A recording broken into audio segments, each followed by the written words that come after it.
Boba Fett's ship gets canceled. Many Saints trailer drops Loki episode 4, and Quinton Tarantino says, "Up yours."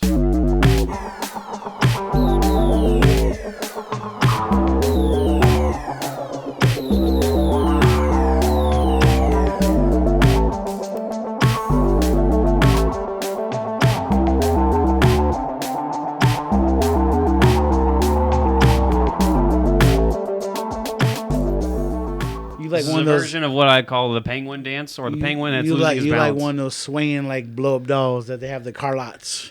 It's like, come buy a car over here. No, this is my earthquake dance. I hope we're never in an earthquake. That would suck. No, we're in Texas. Good morning, good evening. You are listening to the Zilla Boys podcast. I am Jacob, and that is Ernesto. Hello, everybody.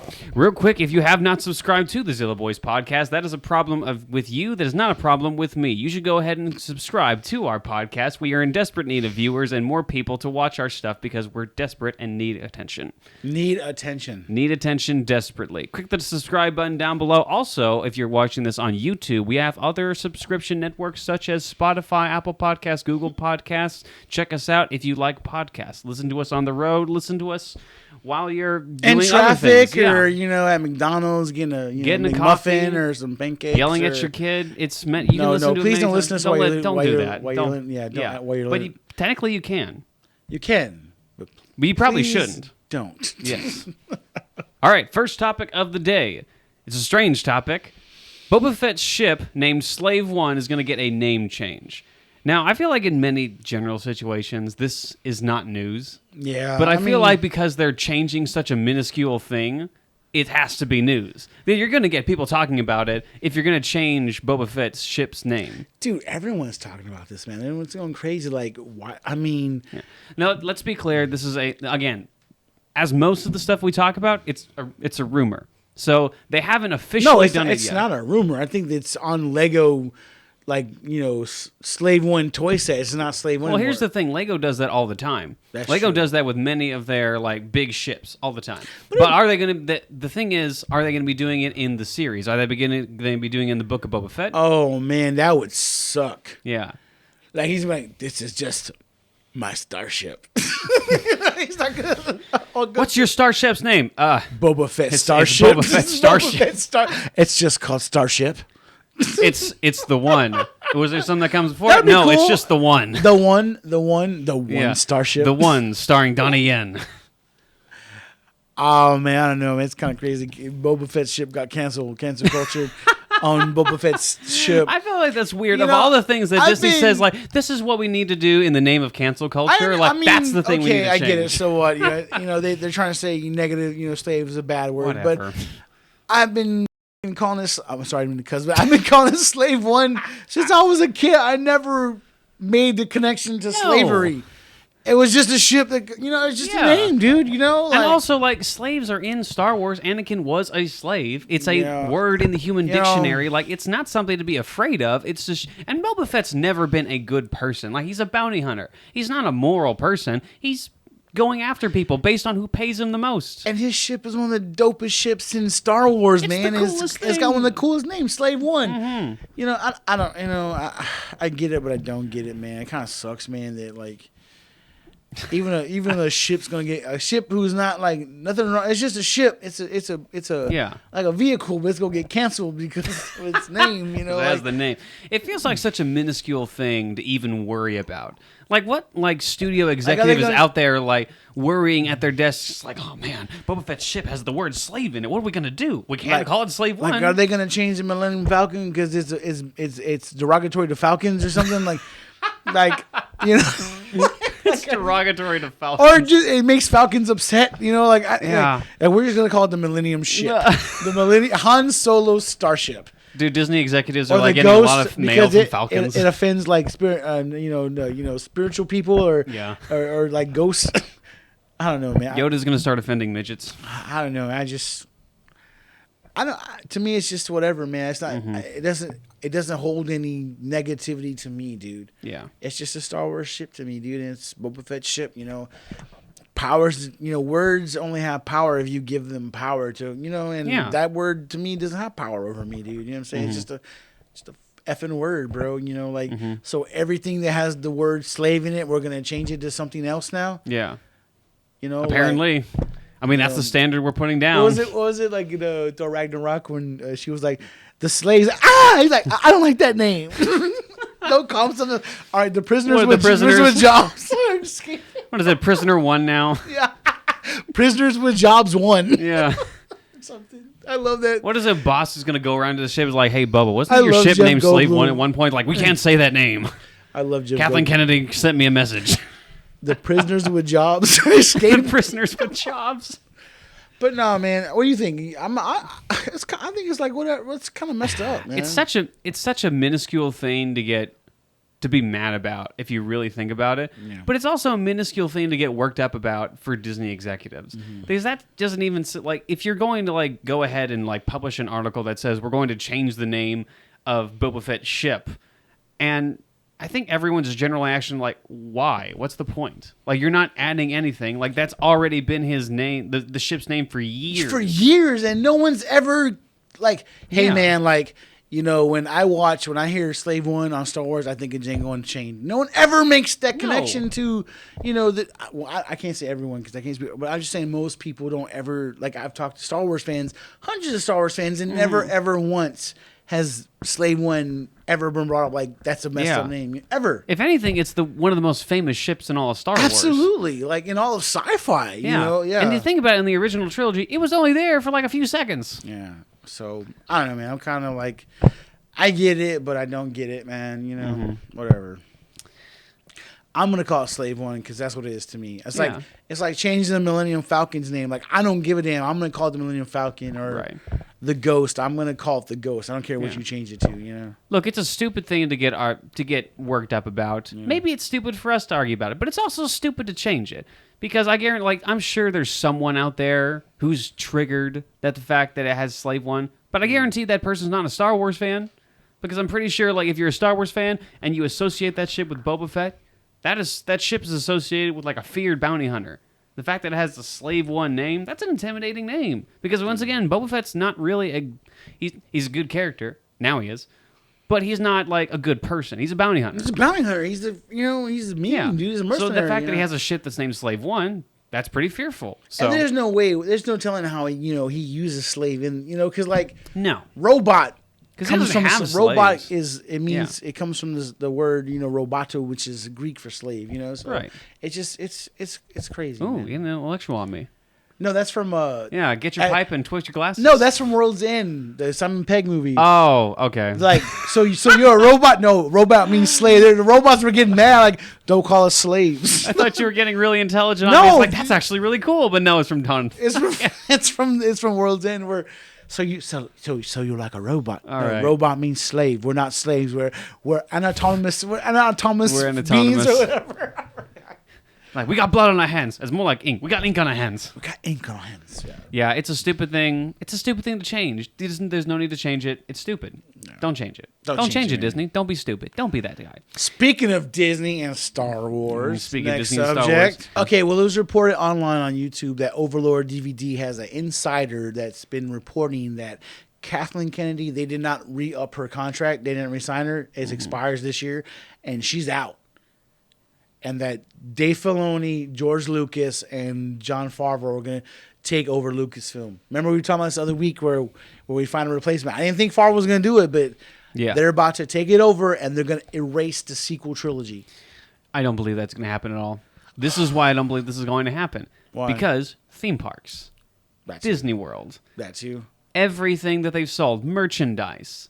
They have created an entire franchise based on the sequel trilogy. They've created theme parks based around the sequel trilogy. They're not going to tear that down at all. And even though the sequel trilogy, in my opinion, is not great, and it really is not a series that justified its own existence, I don't believe that they're trying to erase it. Now, they may be trying to improve it. They may be trying to add things to it that hopefully make it better.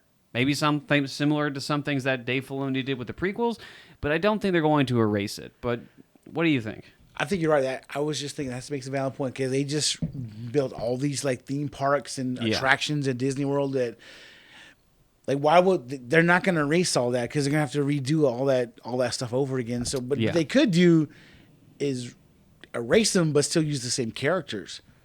Because that's what Filoni's. I mean, I think he could use Kylo Ren, he can use Rey, but redo the story, like make it interesting and make it good, and add the Mandalorian and add Ahsoka and add Rex and add Anakin and add all these other Hondo and add Darth Maul to the new trilogy. That would be pretty dope. Mm-hmm. To add Kanan, to add Ezra, to add Hera Syndulla, to add Rogue One, to build this universe, to add Luke Skywalker. With if you told Filoni and Favreau, hey man, you got to use Kylo Ren as a bad guy, make it work. I'm pretty sure they could come up with a story where Kylo Ren, Luke Skywalker all come out looking dope and badass. Yeah. Here's the thing. That sounds amazing, and I agree with you that would be a great thing. It won't happen because it would be a great thing. Great thing. It'd be too. It'd make too much sense. It would make so much sense.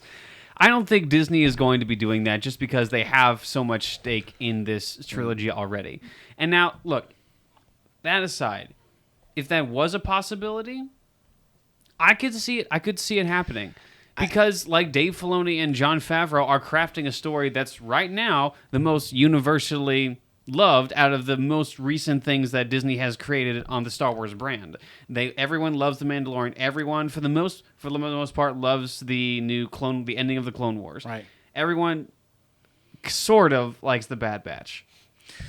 Bad Batch is kind of different. Bad Batch is kind of wavered. But again, with The Mandalorian, both seasons, everyone loves that. So the fact that these two would be coming in and essentially either improving and or slightly erasing the events that happened to create events or a new trilogy that's better, it would make sense. With that, how you said now, what has DC been doing? They did the same thing with the DCEU. They spent all this money and all this time and years into this universe, and then 3 movies in, it didn't work. They're like, hey, man, you know what? We're going to call it quits, and we're going to redo it, and we're going to chop it up, use some new characters, use some new stories, and mix it in with the old stories, and we're going to move forward. Disney would, if it's about making money, Disney would do the same thing. Ahsoka is going to have to do with time. It shows it on the symbol in her show. Right. That place where she goes with the Force, and it's like... That's very true.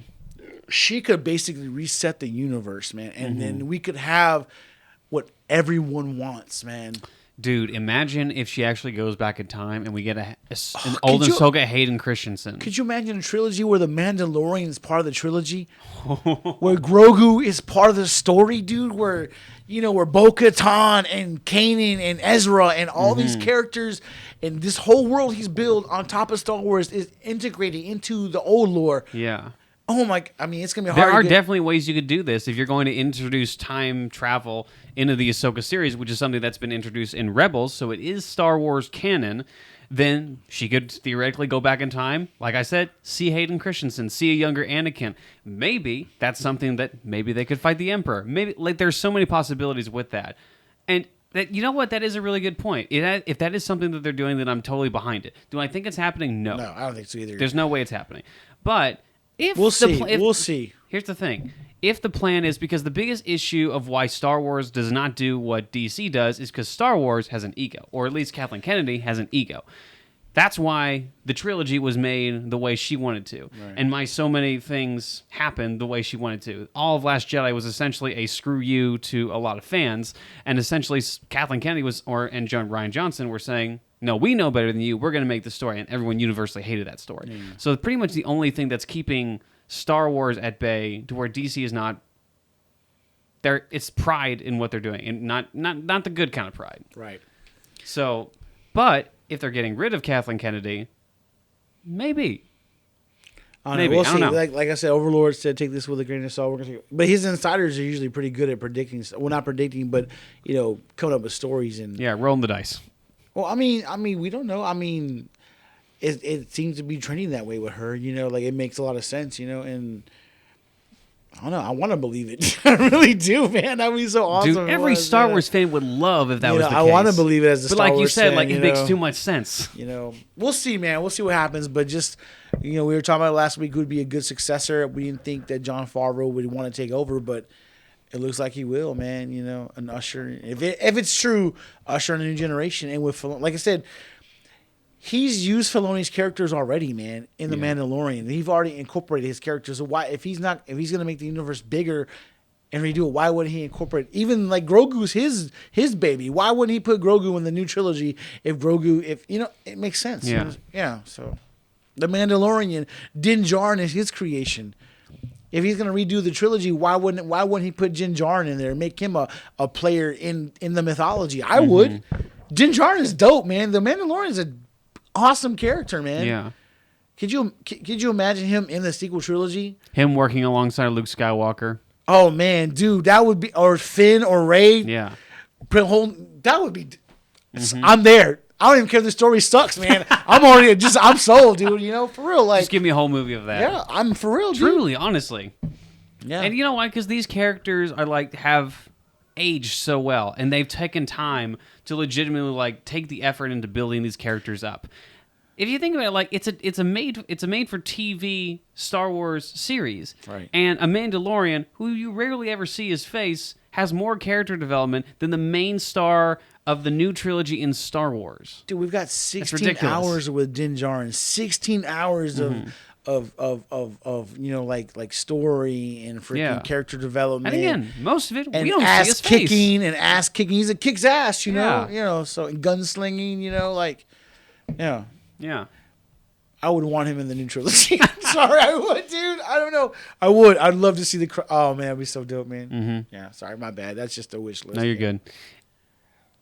I don't think it's happening. Logically, there's no way it's happening. Time will tell. We'll see. Maybe a version of it will play over time. We don't know. But anyway. Next subject. Next topic. Next topic. The Many Saints of New York trailer has dropped. So my God. This is a movie based on the TV series Sopranos. Ran for 8 seasons. And now they're making a movie out of it. This is apparently a prequel to the events that happened in The Sopranos. And Ernesto is a big old fanboy about this. He knows way more than I do about The Sopranos. Ernesto, why don't you go ahead and explain what's going on with this movie? Well, this is like a prequel of Tony Soprano. He's the head of the New Jersey Mafia in the Soprano TV show. This is him in his teenage years where he's on the fence of, being a good kid and going this way or, following the family business and being a mobster and go that way. Yeah. And I've been waiting for this trailer to drop because I've been talking about this. I love the show. This show is... Dude, randomly every day, it's I can't wait for the Saints trailer to drop. I can't wait for the Saints trailer to drop. This show is big to me. If we wouldn't have had Breaking Bad, if we didn't have this show, we wouldn't have stuff like the Ozarks. Yeah. Shameless, all the stuff with the anti-hero, lead guy. It came from, The Sopranos, man. The Wire, you know what I'm saying? Mm-hmm. So, no, he is one of the most notorious gangsters of all time in history. I don't know if we consider it a film because it's TV, but it's HBO, which is TV, but it's that it's was like a movie. It's like a movie, though. You know, I haven't seen the whole series, but I am familiar with its impact and how much it's actually impact. Like I said, we would never have gotten Breaking Bad if we never got The Sopranos. This series has impacted TV in a fantastic way, and even though we're gonna get into this in a second, it may not have ended on the best note. Right. It still left a profound impact. I mean, Don Corleone got 3 movies. You know what I'm saying? Yeah.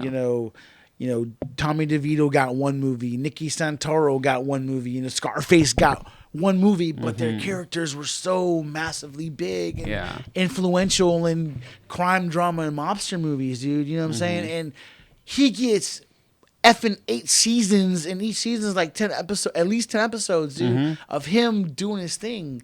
I know whenever I think crime boss, I think Tony Soprano, man. I remember watching this with my dad and my brother, I started smoking cigars because of Tony Soprano. I started drinking scotch and double malts and stuff because of him.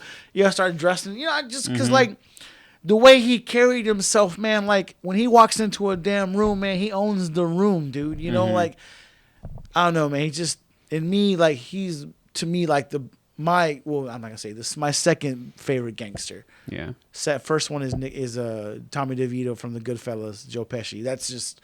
Oh yeah. That's my number one gangster in all the film. But number two is Tony Soprano. But funny how.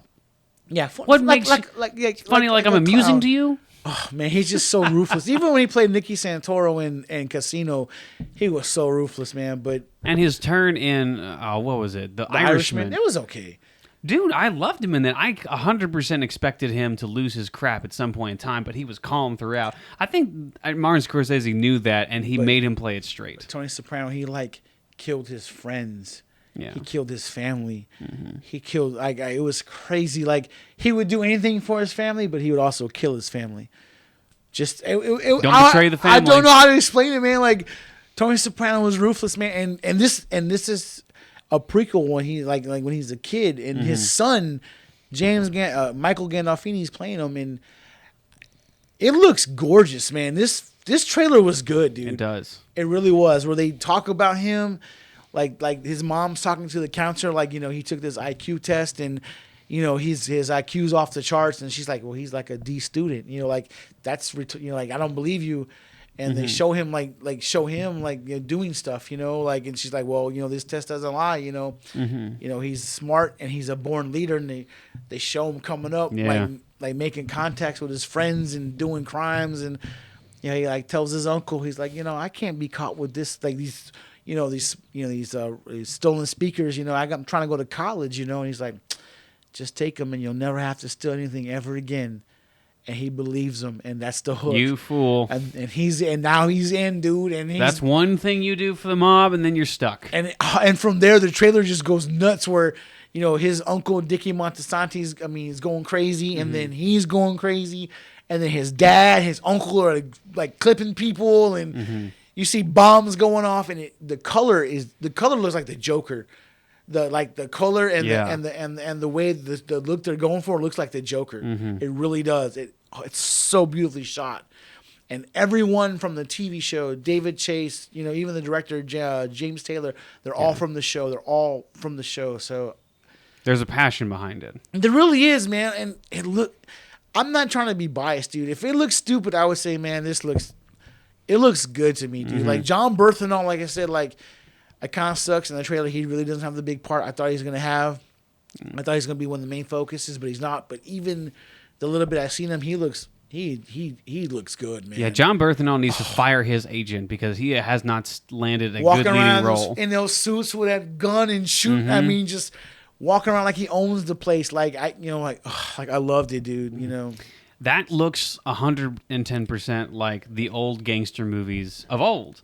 And in the best way possible. It looks like a Goodfellas. It looks like a Scarface. It looks like one of those classic mobster movies. And we haven't gotten one of those in a while. We get one from Martin Scorsese, but we don't get that caliber Martin Scorsese often. And he's getting older. Because I know you liked what you call it, The Irishman, but it was so long and drawn out. And it's a different kind. It's very detailed in its approach. It's very historically accurate, and that's what it's going for. It's not necessarily going for his more flashy movies. This is more still. It's a 3-hour-long epic movie. I think this but is it takes your time. This is different. This is more flashy. This is more fast-paced. This could be more balls to the wall, like action, like. This is Goodfellas. Yeah. To where that movie was more slow. This is his Goodfellas. Yeah. I loved Goodfellas, man. That's my favorite gangster movie of all time. I do want to talk to you about the ending of Sopranos. Now, I want to talk to you about the ending specifically because I want to compare it to another TV series. And I want to compare it to Game of Thrones. Now, here's why I want to compare it to Game of Thrones. The Sopranos, despite its ending, despite having those issues with the ending, it's still regarded as one of the best TV series of all time. Absolutely. Now, when comparing it to Game of Thrones is still a great TV series. But people are like struggling to actually put it like as the best TV series of all time simply because the last 2 seasons, specifically the 8th season, was so bad. Or at least like such a big departure of what came before. And so there seems to be a massive... for Game of Thrones specifically, like even though clearly like they're 2 different series. One's gangster, one's a fantasy epic. But even so, like Sopranos, for many people on TV series, still ranks so much higher than Game of Thrones, even though both of them didn't necessarily have the best of endings. Well, why do you think that is? Why do you think that Sopranos seems to stand the test of time so much better? It does. Actually, to me, it's actually the opposite. Really? Like, I actually think that the season 8 of Game of Thrones is way better than season 8 of The Sopranos. Really? Because in The Sopranos, like Tony is fighting so hard for AJ, his son, not to go down the same path he's going. Yeah. But everybody wants that. That's what they want. They want AJ, Anthony Jr., to take over in his father's footsteps and become the crazy badass his dad is. Yeah. And it starts to trend that way to where, like, okay, AJ's finally going to stop being a punk and step up and be a man like his father and take over the family, you know? Okay. And that's what everybody wanted. And it never happened that way. AJ ended up becoming like a punk. Like really, this is what you do with AJ at the end. And we thought everyone thought there was gonna be this big war between New York crime family and New Jersey, and there was a war, but it wasn't as big and epic as I thought it was gonna be. Yeah, you know, so that's why people. You know, like I was disappointed, man, because I thought we were gonna get this really big mobster war at the end, and AJ Gangs of New York style. Yeah, for real. I'm like, and Anthony Jr. taking over his father, man, like because that's what we see in the prequels. We see his dad's like beating him up, like, why are you trying to like go this way? They show him like confronting him, like stay away from your uncle. Your uncle's a bad influence. Yeah, you know, you're going down this path, and the same thing with Tony with his son. He's like, you know, you're not ready for this. You can't live this life. You're not prepared. And history repeats itself. So you want AJ to overcome and become this badass, but he never does. But in Game of Thrones, we do get the Night King fight. We do get that.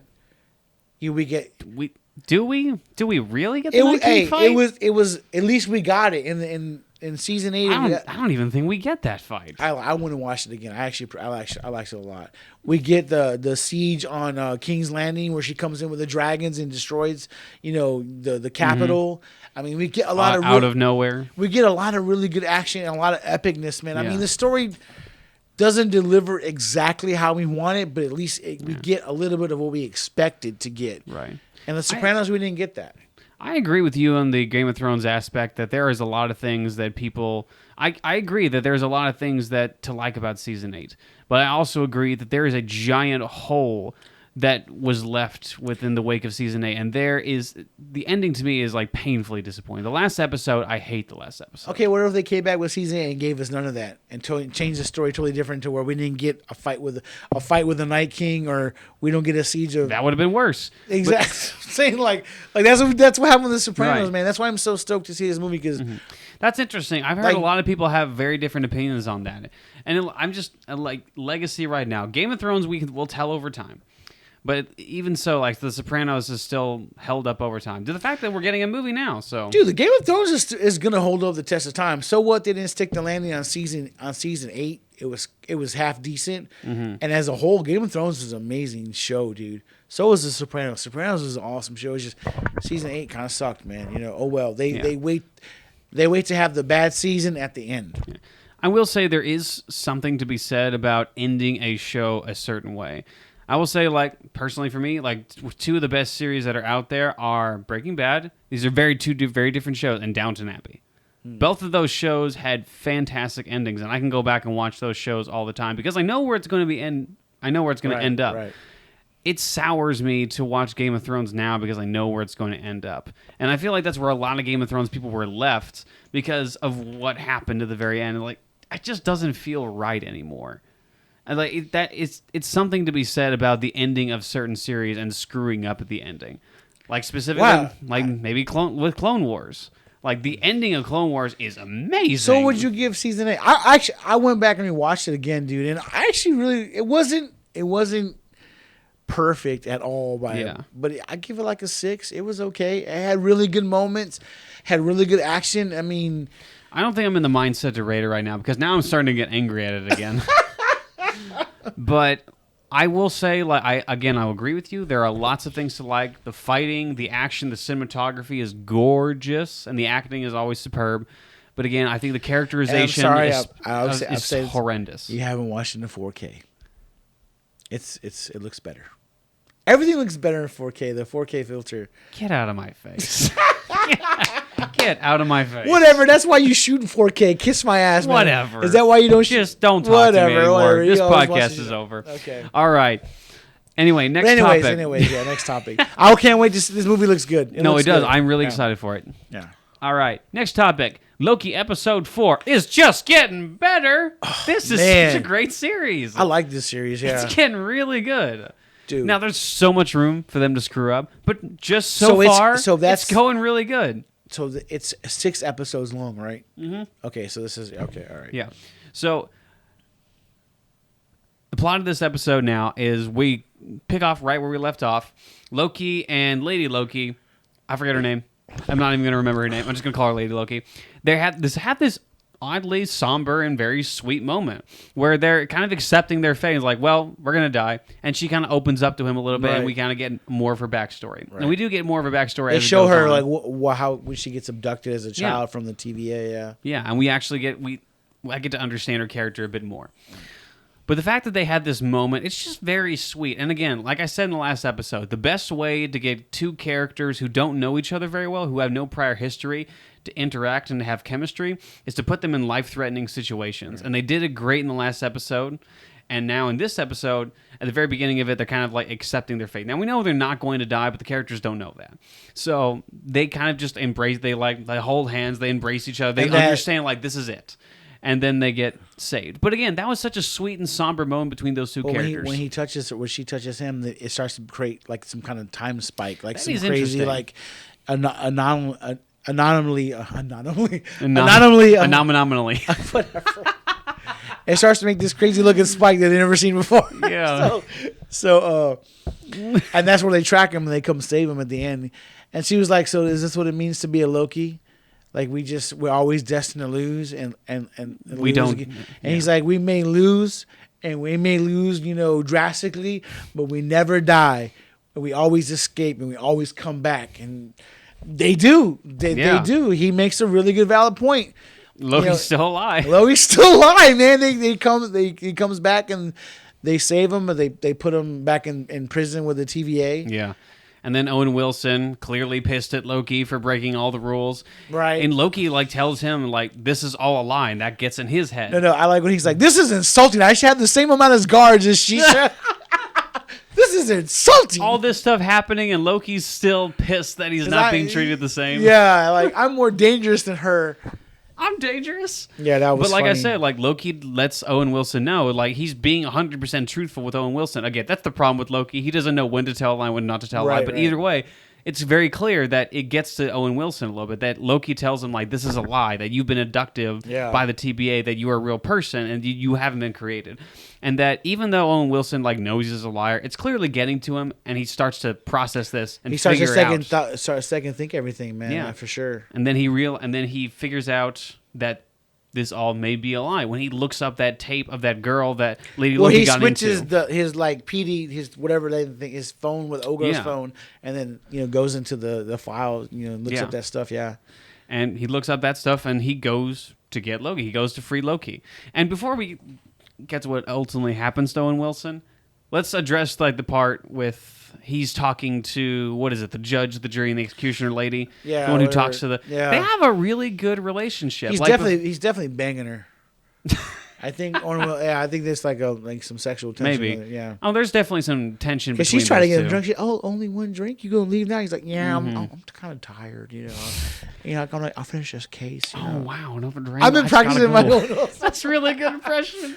I only have one drink this time. Where are you going to put that decoration over there? But I think it really got me to sympathize with that character a lot more because of her relationship with Owen Wilson's character. Because he believes so much in what's going on, and then Loki's like, "It's a lie, bro. You are human. You were kidnapped." Yeah. And he finds out that Loki was telling the truth, man. And old girl's like, it breaks. And when that one TVA, the head chick, she's like, she's seen her own, memories, and she's like, "Is this real?" And she's like, "I cannot fabricate memories. I can only unlock what's already there, So all these people are seeing truth of what's going on, man. Yeah. So because of this, Owen Wilson's character goes to get Loki, breaks him out, and they're caught. And they're caught by the lady, and the lady ends up killing Owen Wilson's character. Yeah. Killing in a loose sense, we'll get to that in a second. But for all we know, he's dead. I'm not gonna lie, man. Like this, I keep on saying it, man. But this show is like when they clip him. What's it called? Clip him or prune him? Yeah, they prune him. That color of him disappearing is just amazing. And even when they drop those little reset bombs, how it goes from purple to pink to blue, and just it looks so. Yeah. This movie is. I mean, this show is gorgeous, man. It really is. It really is. Like from a filmmaking standpoint, yeah, this is my favorite. This is my favorite show so far, dude. It's like from even them on that planet, dude. When the planet's about to just be destroyed, I'm just like, yeah, this looks gorgeous, man. And it's really good too. The story's really good. The story is really good and really engaging so far. And I will say, like, one of the biggest things that I think is setting Loki apart from the other shows, and even from other Marvel movies, is that when there's a serious moment, they let it breathe. It lets the characters like soak it all in. It's not interrupted by like a really crappy joke. And not to say that Marvel jokes aren't funny, and not to say that Loki like in itself is not a funny show. It is a funny show. But when there's something that's serious happening, they let it sink in. They let it breathe. They let that thing happen, and they don't interrupt it by a crappy joke that doesn't need to be there. They just let that moment simmer. There's an instance when after Owen Wilson's character is prodded, Lady Loki and Loki are being brought to the Timekeepers, and they are going to be executed in front of them, essentially. So in the flashback to Lady Loki, it's shown that the judge, jury, and executioner lady was the one who was the one who captured Lady Loki, and she escaped from her. So Lady Loki is asking her, like, do you remember me? And she said, yes. And like, what was the reason you captured me? And then she says, does it even matter? And for her, for Lady Loki, that means like nothing that she's done up to this point has mattered. She doesn't matter. Yeah, you erased her life. You erased who she was, who she was going to be. And it doesn't even matter at the end of the day. The agent knows. She's just being a total bitch. Oh, she knows. And she's like, well, I don't even, it's not so important. I don't even remember. It's like, whatever. She's like, so you just erased who I was my whole life and you don't even care. She's like, yeah, whatever. She remembers, dude. I know she does. She does. She has that resting bitch face on her face that just like, yeah, like that Karen look. Like, yeah, that's right. Karen. I know, but I'm not telling you. But we forgot a major point where Owen Wilson's talking to Loki and Cherry. He's like, don't tell me you're like so narcissistic. You fell in love with yourself. He's falling in love with Lady Loki. He's falling in love with himself.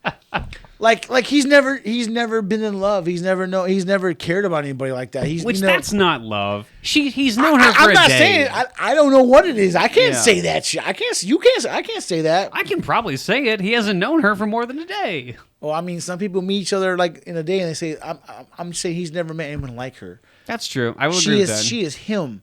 She's alone in this world just like he is. Like they're probably destined to lose and to be alone. And he's stuck in that time cell. Owen Wilson puts him in a time cell with Lady Sif, where he cuts her hair and she comes in and kicks his ass like repeatedly. And every time she's like, you're a piece of crap. You'll always be alone. You'll always be alone. And it keeps sinking in. And and then he pleads. He's like, I'm not meant to be alone. I'm meant to be with somebody. So I think he's falling for himself. Yeah. Which is kind of even crazy in itself to think that.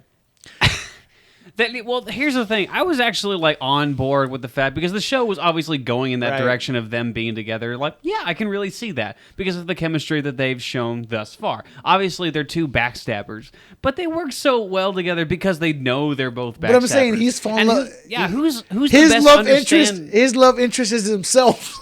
I know, but crazy. Here's think about it. Who's the best to understand Loki, if not another version of Loki? Right. And it's not the same person. But yeah, we just forgot to talk about that. I thought that was crazy. It is funny. I'm like, it makes sense. Like I'm totally into it. I'm totally bought into it. So yeah, there's something else I want to talk about. He's like, I don't love myself, but and he's like, are you sure? You don't love her? It looks like you love her. And then he's like, maybe I do love her. Like, I don't know. Like, dude, that's a really good impression. That's such good.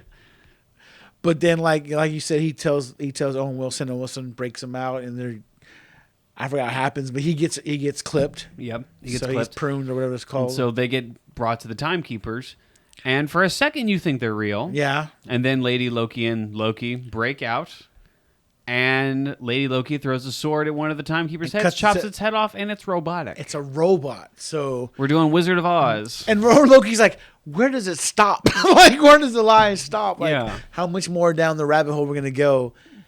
And then as soon as he's talking to her, the old girl comes and clips him with, like erases and prunes him. And then that happens. Yeah. It's like Loki essentially dies in that second, which in my mind for half a second, I thought because the series is called Loki, and technically speaking, Lady Loki is a different version of Loki. She can still be Loki and carry the franchise forward, yeah. Part of me thought, like, did they just get rid of Loki and now she's going to carry the rest of it? But then I realized, like, no, that's not the case.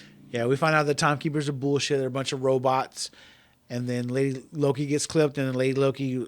Loki gets clipped, Lady Loki's left. Yeah, she's left, and then the main jury, whatever the heck she is, the main person... Jury, executioner, whatever her name is, the judge, we'll call her the judge. Yeah. The judge lady's like, go ahead and do it, and Lady Loki's like, no, you're going to tell me everything. Yeah. And then it ends, and then the credits go, and then, we think Loki's dead, but what do you say? We never die. Mm-hmm. We survive, and we adapt. And then he wakes up, and he's like, am I in hell? Immediately. He's like, am I in hell? Am I dead? He's like, and he looks up, and there's 4 other Lokis, like looking at him, dude. There's an old man Loki, like a African American, like Thor looking Loki with a hammer, Loki, and there's an alligator, Loki. And there's an alligator Loki, and they're like, you're gonna die. You don't come with me. So we don't. Where does it go from there, man? Like, where can you go from there? Like that's another. That's how many twists has this thing had so far? Quite a few. It's by far the best. Oh, it's going so well. It's going well. It's by far the best TV show. It's going so well. And it just feels like a natural progression for this show to where a lot of like WandaVision seemed like part of it wanted to like naturally progress into a show about grief, but then the other part of it wanted to be a generic Marvel movie, and where Falcon and Winter Soldier was kind of just a generic Marvel movie. This is something different. Right. And we're getting a lot of different things from this. And they're really experimenting with the show of Loki, and I'm really into it. I'm digging it, man. And the fact that it's led by Tom Hiddleston as Loki, and he was endlessly charismatic, and another Lady Loki who I actually really like, and they have really good chemistry, and I'm into her character now. This is turning out to be a really good series so far. Also, I just want to bring up one little point. There's a kid Loki. Does that mean that Lady Loki and Loki are shacking up, and that's their future kid? I didn't think of it like that. I just thought of it like that. As soon as I saw the kid, like, oh! I wasn't thinking like that, but it's a possibility. I'm just thinking he's just a kid Loki, and there's an alligator. I don't know, man. I was just like, okay, so he's not dead. He makes the point. We don't die. We survive, man. I don't know. I want to see what happens. We have 2 episodes left, and that cliffhanger, I'm like, that's great. Like, excuse me, my burp. God bless you, you weird. But woman. my mind blown, and I can't wait to see what happens next, man. I really can't, man. I'm really stoked, man. It's doing good. And if anything, if they end up actually killing Loki at the very end, then we know that Alligator Loki will continue the series. Tom Hiddleston. Alligator Loki, man. I think they've already said season 2. This is getting a season 2. Oh, I hope so. WandaVision isn't for sure. Captain America, Falcon Winter Soldier is not for sure. I think that's done. But Loki's getting season 2. Yeah, they don't need a season 2. I think we're done with that. But depending on how Loki ends, and this is Disney, they could totally screw this up, but they're doing great so far. We don't know. But hey, really loved it. Great, best episode so far. This series is proving great. I like it. Really good. All right, last topic of the day. Quinton Tarantino had an episode of the Joe Rogan podcast. He was on the Joe Rogan podcast, and they talked about his career. They talked about movies. They talked about his son. They talked about a lot of things that he's done over his life, and they talked about cancel culture a little bit, but we wanted to get into a few topics that he talked about in this podcast. First of all, obviously, both of us very big fans of Quinton Tarantino. Very big. I love Quinton Tarantino. I haven't seen Death Proof. No, that's it. I haven't seen Death Proof. I've seen the rest. I've seen everything. But I've even seen the movies where he's written scripts for, and that's all he did, So yeah, what was that? From Dusk Till Dawn? No, Robert Rodriguez. It was True Romance and Natural Born Killers. True Romance from Natural Born Killers, but didn't he write From Dusk Till Dawn? I'm pretty sure he wrote that. Okay, well, Dusk Till Dawn, and then Dusk Till Dawn, Robert Rodriguez directed that one. But yeah, they talked about his career. They talked about what he's done. They talked about my favorite movie, Once Upon a Time in Hollywood. Mm-hmm. That movie's fantastic. I don't care what anyone says. But I really liked that we actually got a long conversation with one of Hollywood's best directors. And I want to bring up one specific thing before I actually praise this guy. I'm going to praise this guy. But he is very much into himself. Yeah. He's very much into his work, and he's very much... There's an ego to Quinton Tarantino. Yeah, and you can tell with the interview. But it's kind of deserved. Because if you, like... They talk about, like, the influences of Pulp Fiction. They talk about the influences of other movies. And... they're not wrong when they say that. Like, his movies have had such a profound influence. They talk on like cinema. His movies have spawned like a generation and more generations of like filmmakers, man. That like see through a lens that he sees through, man. It's crazy. Dude. We're making a short film right now, and it kind of has like a Quentin Tarantino vibe to it, you know. Because I love Quentin Tarantino, man. You know, I do. I mean, he hasn't made a lot of movies, but his movies have been really good, you know? Yeah, man. They have a long-lasting effect on them, and that's either because of the natural dialogue. He's great with dialogue. Yeah. I don't know. We know what it is. He writes people how people would actually talk. Yeah. You and know? if you look at, like, his dialogue, when his movies came out, Joe Rogan brought up the fact that there would be no casual conversations in diners or like casual conversations with other people in movies if it wasn't for him. And if you think about it for a second, like, he kind of created a little subgenre of movies that are they're chill movies. Right. Well, I think like he made people like rethink the way they shoot movies and shoot dialogue. Like you don't have to. Everything doesn't have to be proper. You could actually write how people actually talk and how people actually feel. You know what I'm saying? You know, it doesn't have to be this certain way. It can actually be the way it actually is. You know? Yeah. So yeah. And I like that. And I'm going to bring up this point. I love my favorite movie of his is Once Upon a Time in Hollywood. The reason, excuse me, gracious, I'm you now. The reason I love that movie so much because I feel like that's the culmination of number one, all his movies, everything that he loves. Mm-hmm. It's clearly a nostalgia trip for him, but it's also like the ultimate chill bro movie. It's essentially like two guys hanging out and that's it. That's the movie. And then the ending happens and it's clearly a Quentin Tarantino movie and it's amazing. But like for the most part, like it's a pretty chill movie. It's Cliff Booth and Rick hanging out at the beginning of it, right. And then they're going off and doing their own thing, and then Sharon Tate doing her own thing, and then that's kind of the movie. There's no big plot. There's just characters hanging out doing their thing. Somehow he makes that interesting. I guess for me, like my favorite is Django Unchained. That's my favorite Quentin Tarantino movie. Like I like Once Upon a Time in Hollywood, but it's a different kind of flick. It is, and it's not for everybody. And Leo rocks in it, man. But I think he's way better in Django Unchained than he is in Once Upon a Time in Hollywood. I will agree. It's a different character, man. But he's so much more like impact. Like he is. You know, he should have won the Oscar for that role. Man, like his rant at the dinner table where he smashes his hand, breaks the glass, cuts his hand, and continues the monologue. And like actually like works that into the scene and like rubs the blood on the lady. Like, man, that is a violent and rough scene. But he plays that character. You see how psychotic he really was. Yeah, man. Like he was psychotic in that. Yeah, so he was. He stole the freaking show. I mean, he was really good in Once Upon a Time in Hollywood too, man. You know, obviously he was nominated for an Oscar, but yeah, I don't know. I love westerns. And that was a dope western, and westerns don't come along these days, you know, like they used to back in the day. You very seldom see a western, and for Quentin Tarantino to do a western, it was.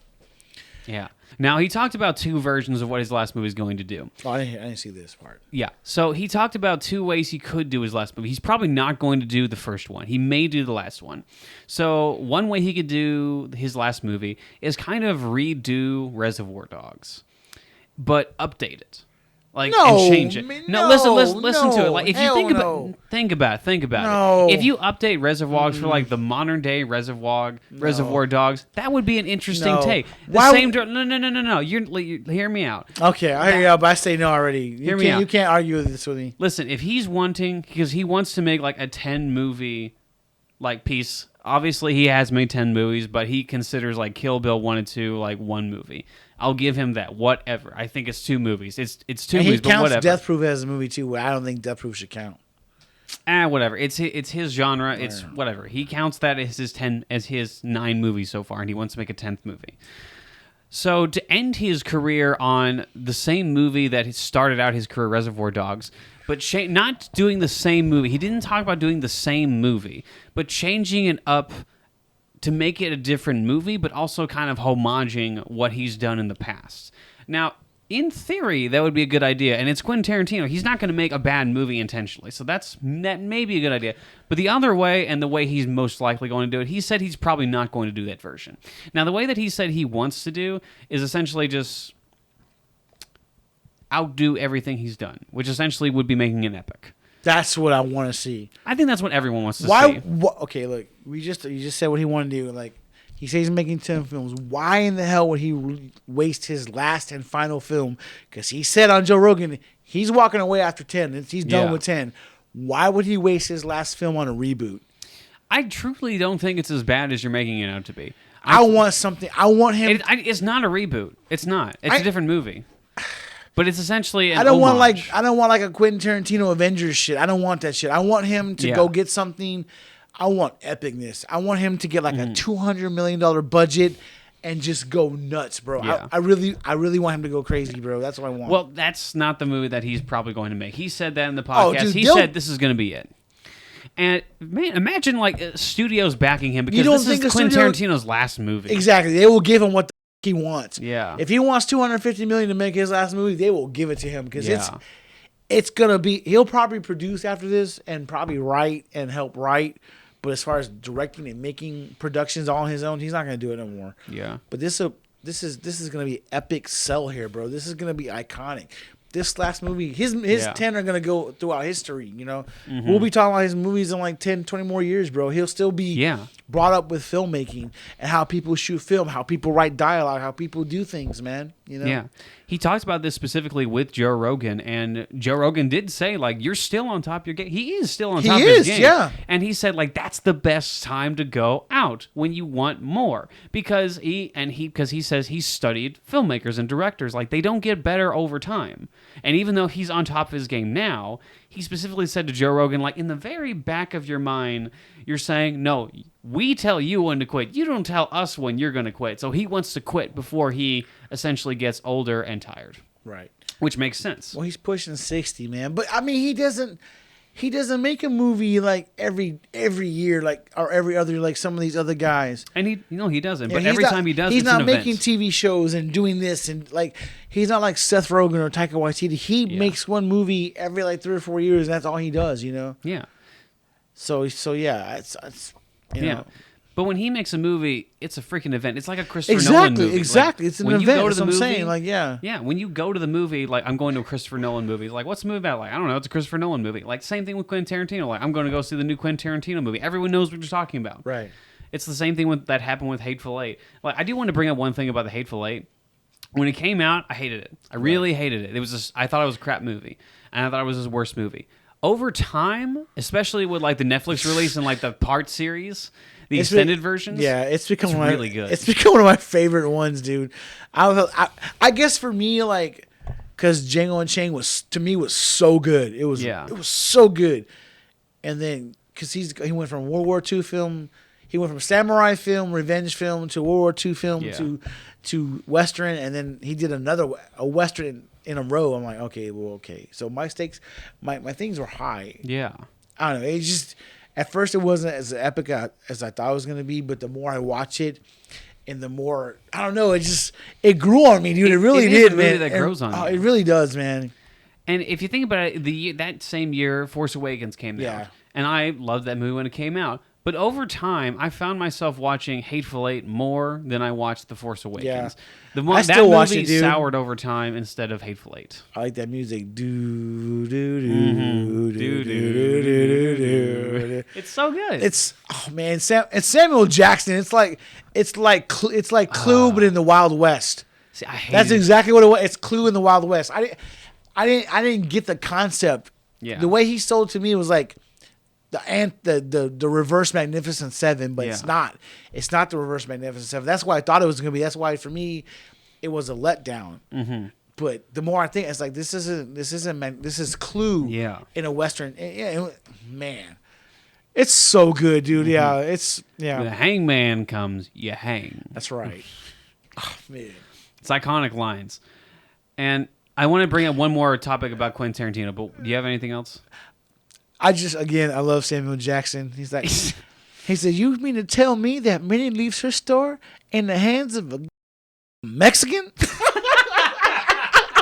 Well, I just don't believe that shit, Senor Bob. Man, Bob's God. the best character. Bob's the best. Samuel Jackson he's so good in it, bro. You're like, if you so much as flinch, you're gonna get a bullet. Yeah. Not a question, not a warning, a bullet. A bullet. Man, I'm sorry, dude. But he's a despicable character in that too. I really like that. He was. He makes characters that they're all bad. They're all bad, except the stagecoach. Ob's not the bad guy. Everyone else is good. Bad. But all of them have a very despicable nature. Yeah. But even so, like they have a redemptive nature as well. All of them have a good side. All of them have a bad side, and you kind of like pick and choose. But it's like it's so fun to actually watch that movie and see these characters interact with each other, and it's not. Quentin Tarantino, this is the best part about him. He never writes like clear-cut characters. Like so many, like nowadays, a lot of these characters, this is the case, would be very one-sided, very straightforward. Right. But Quentin Tarantino writes his characters with a very bad side. But he also writes them with a humanity that we relate to. Not everyone's all the way good, not everyone's all the way bad, man. You've got to find that balance, man. And he sees that balance in people. He writes it really well, you know? And that's why his characters are always great. And that's why, like, this is one of the reasons why Quentin Tarantino has stood the test of time, why a lot of his movies have stood the test of time. He has essentially given a big old middle finger to cancel culture. Right. And he acknowledges that in the movie. He knows that's a real deal. Joe Rogan, he's a great interviewer. He's a great podcaster. He's asks him specifically about this kind of stuff. Let's get an example real quick. In Once Upon a Time in Hollywood, the Bruce Lee character, he puts Bruce Lee in his movie, and he kind of makes Bruce Lee very arrogant, very kind of a butthole. Yeah. But I didn't have an issue with that. But he said, like, Joe Rogan said, like, a lot of people are going to have an issue with that. Like, what do you think about that?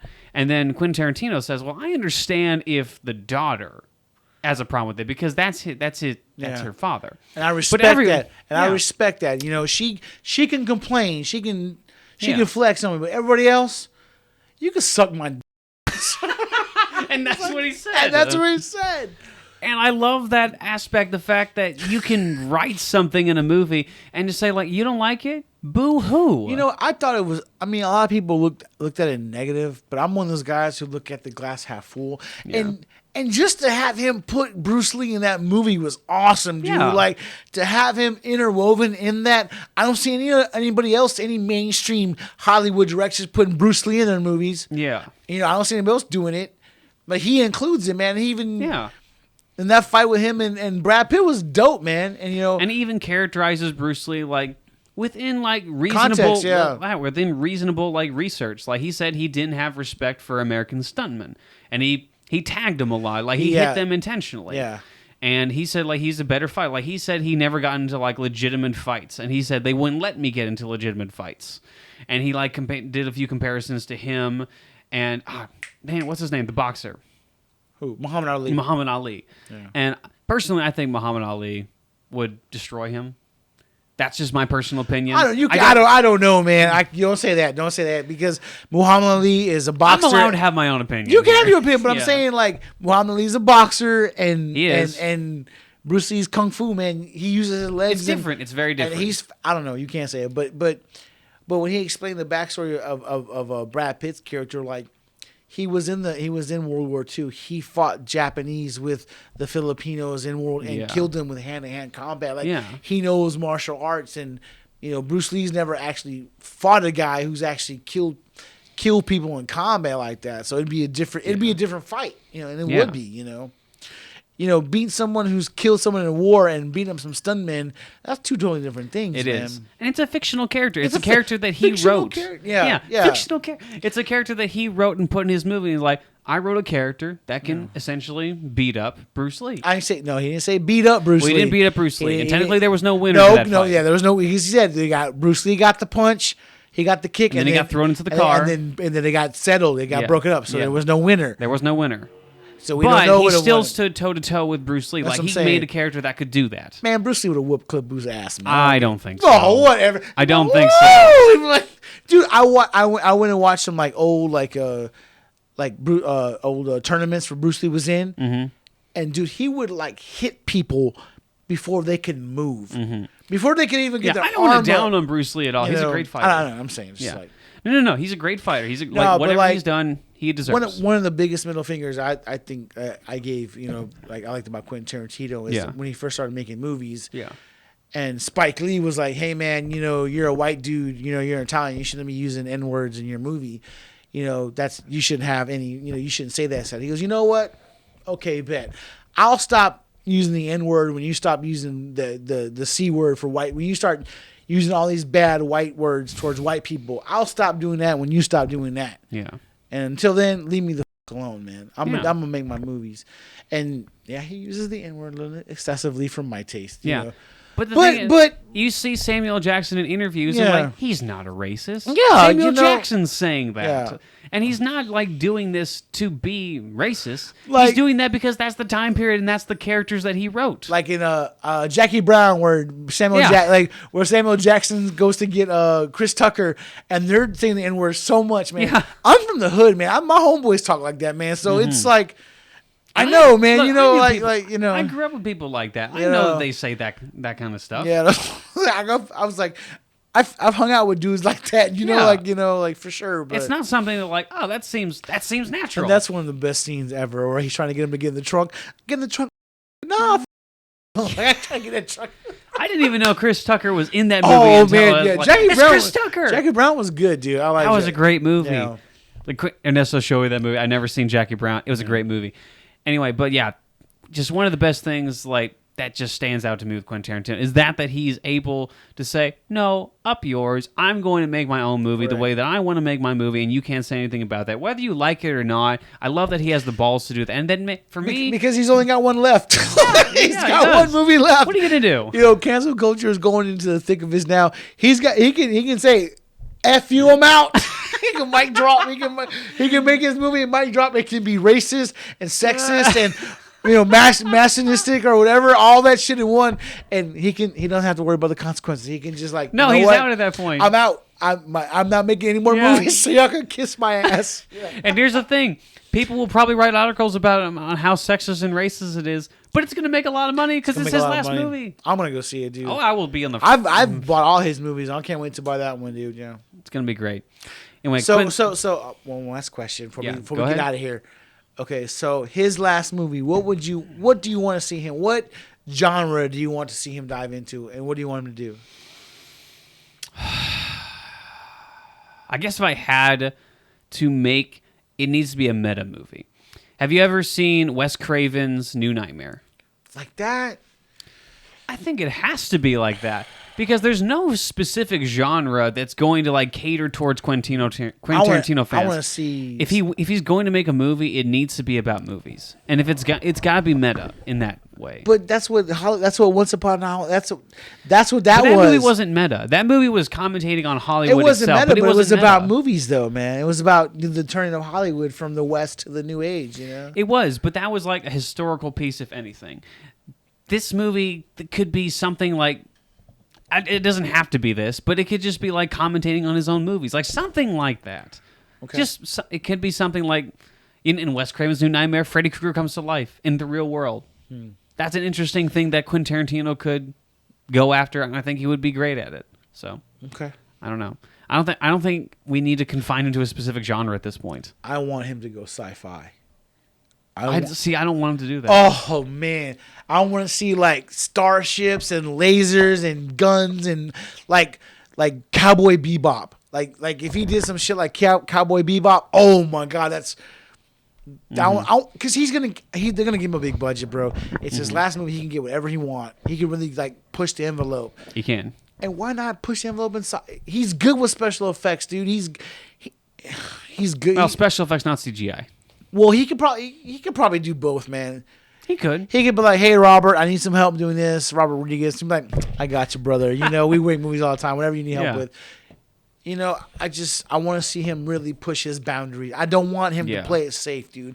I want him to go all out, bro. If this is gonna be his last hurrah, then let it be his last effing hurrah, and let's shoot for the moon, bro. Yeah. That's what I want to see. I don't want to see something he's already done or something I don't want him to play it safe, dude. At all, man. I want him to take risk. I want him to go out there, dude. Because Once Upon a Time in Hollywood, it was a small budget. And it was a good movie. It was a safe movie. To me, it was. I don't believe it was safe. I think it was safe. There's no Quinton Tarantino movie out there that's safe. No, that one was safe. That was a safe movie. No. Yeah, it was Oscar bait. I want him to not. I know he probably wants to win an Oscar, but I want him to not give a f about getting an Oscar. Mm-hmm. Make your film, dude. If you want an Oscar, you do. If not, who gives a shit? You never gave a crap anyways. Just go do it, man. And I think he knows. I think he knows. Like I can make whatever I want at this point. Like I could see him like doing like something like Buckaroo Banzai or something, but making it so like take a little bit of take the gunslinger of Django Unchained and the swordsman shit of Unchained. I'm sorry. Take the gunslinger of Django Unchained and take the samurai-ness of Kill Bill and take the craziness of Reservoir Dogs and take some and just throw it all together and in this melting pot and just let it loose, dude. Yeah, he can do whatever he wants, and to be the studio to finance him, that would be amazing. If I had the money, I'd get whatever he wanted, man. I was like, this is truly. You can film my house. You can destroy my house. I don't care. It could be ants killing ants. Like, Quentin Tarantino. I don't know, whatever. Quentin Tarantino's version of ants. But no, but I just... Quentin Tarantino's A Bug's Life. He's the reason why I started watching movies, man. He's him, you know, he's... Because like you said, he did what he wanted. He made his own flick. So, I mean, this movie's going to mean a lot to a lot of people. So, that's why. Yeah. Anyways. I'm on board, dude. All right, ladies and gentlemen, that is going to be it for the 25th episode of the Zilla Boys podcast. We're quarter of the way till 100 episodes. Again, thank you very much for everyone who listens, who subscribes, who watches our podcast on a weekly basis. We want to thank everybody. Thank you very much. Yeah, sorry, and no, you're good. And Ernesto did bring up a point earlier. We will be releasing a few more videos that are not podcast related. We will be releasing a short film coming very soon. This is a micro-budget short film that stars me, Ernesto, micro-budget. It has no budget. It has no budget. That's what I mean. Zero it has a negative budget. Zero budget. But it stars me, Ernesto, and Peter Marsh. Peter Marsh, yeah. All right. Anyway, Ernesto, let's get out of Dodge. Thanks for watching, guys. Hope you had a good time watching us. And Jacob, roll those credits. 5, 4, 3, 2, 1, 0. All engine running.